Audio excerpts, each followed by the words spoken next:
Welcome to the Tech Egg. Don't get scrambled. Enjoy the video. In this video, I will show how to remove 2016 GMC Yukon tail light full guide. Start by parking on level ground, disconnecting the negative battery terminal, and opening the tailgate to expose the mounting area. Remove any interior trim or cargo panels to reach the fasteners, then use a T25 driver and ratchet to remove screws and bolts. Keep track of clips and bolts, gently pull the assembly out, and unplug the wiring harness carefully to avoid damage.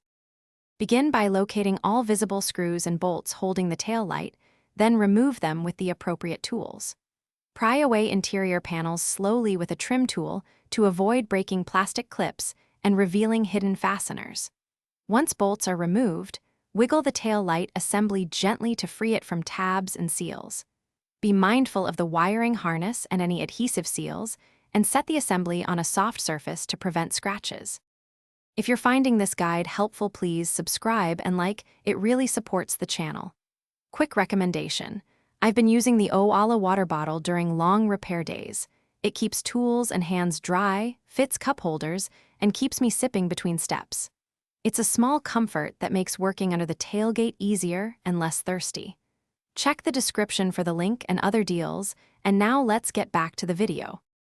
After freeing the assembly, press the wiring harness locking tab and pull straight back to disconnect it safely.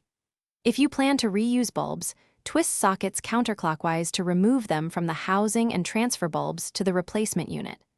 Check wiring and sockets for corrosion, broken wires, or melted plastic, and replace any damaged components. Test the bulbs with a multimeter or bulb tester before reinstalling to ensure proper function and avoid troubleshooting later.